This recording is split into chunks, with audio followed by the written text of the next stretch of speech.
قرآن پاک نے کہا یہودیوں پہ اللہ نے ذلت مسلط کر دی ہے، یہ ذلیل ہے، ان کا کوئی دیش نہیں، یہ جہاں انہوں نے قبضہ کیا ہوا نا فلسطین میں، یہ قبضے کی جگہ ہے، اور ایک مٹھی بھر ملک ہے، شاید 60-70 لاکھ آبادی ہو اسرائیل کی۔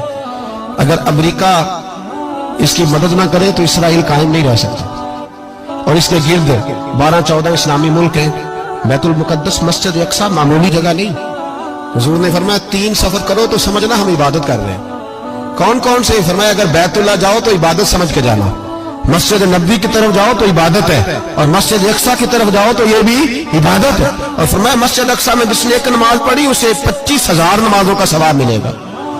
یہ وہ مسجد ہے جس کے ساتھ معراج شریف جڑا ہوا ہے۔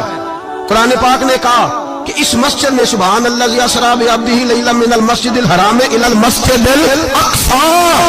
مسلمانوں، قرآن کہتا ہے کہ تمہارے معراج کی شان رسول پاک کی مسجد اقصی سے جڑی ہے۔ جس محبوب کو رب معراج کرائے تو مسجد اقصی میں لا کے کرائے۔ وہ جگہ معمولی جگہ ہے، وہ معمولی جگہ ہے، مسجد اقصی۔ نبی پاک نے وہاں نبیوں کی امامت کرائی، 17 مہینے اس مسجد کی طرف منہ کر کے تیرے اور میرے رسول نے نمازیں پڑھی۔ چھوٹی جگہ ہے، اور پوری دنیا کا مسلمان اسے چاہیے شرم سے گڑ جائے۔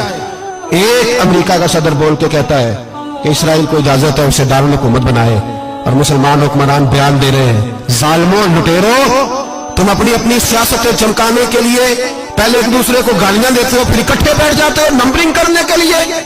تم دین کے اس مسئلے میں سارے اکٹھے کیوں نہیں بیٹھے؟ سارے پاکستان کے سیاستدانوں کو، علماء اور مشائخ کو چاہیے تھا ایک پیج پہ اکٹھے ہوتے، اکٹھے بیٹھ کے ایک بیان ہی دے دیتے، ایک بات ہی کر دیتے۔ پھر میرا سلوٹ ہے ترکی کے صدر کو، پھر میرا سلوٹ ہے ترکی کے صدر کو۔ عجیب بات ہے نا کہ اس کے پاس ایٹمی طاقت آپ سے کمزور ہے، آپ کی تگڑی ہے۔ اس کے پاس جو فوجی طاقتیں ہیں وہ اپنی جگہ پر آپ کی فوجی طاقتوں کا لوہا مانتی ہے دنیا، لیکن پھر مجھے کہنے دو نا، میدان میں بندہ ایٹمی طاقت سے نہیں لڑتا، ایمان کی قوت سے لڑتا ہے۔ وہ بول اٹھا ہے نا، کیا کر لیا اس نے اپنی پارلیمنٹ سے خطاب کیا۔ اس نے بہت عرصہ پہلے کہا تھا مسجد اقصی میری خواب میں آئی تھی، اور رو کے کہتی تھی آئے مجھے کوئی صلاح الدین ایوبی کا ماننے والا، کوئی آئے مجھے بچائے۔ کہتے میری خواب میں آئی تھی اور روتی تھی، کہتی تھی کوئی آئے۔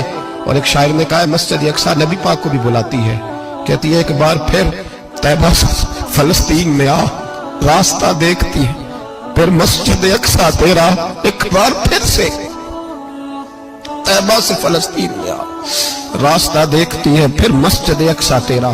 کوئی بولا ہی نہیں اتنا مقدس مقام، چھوٹے چھوٹے بیان، اور کہیں اکٹھے ہو جاؤ، پیش گوئی کر رہا ہوں بڑی جلدی اس امریکہ کو لوگ ٹوٹتا ہوا دیکھیں گے، اس سے بکھرتا ہوا دیکھیں گے، اس سے لرزتا ہوا دیکھیں گے، اس لیے کہ مقابلے رب رسول سے اتنے آسان نہیں۔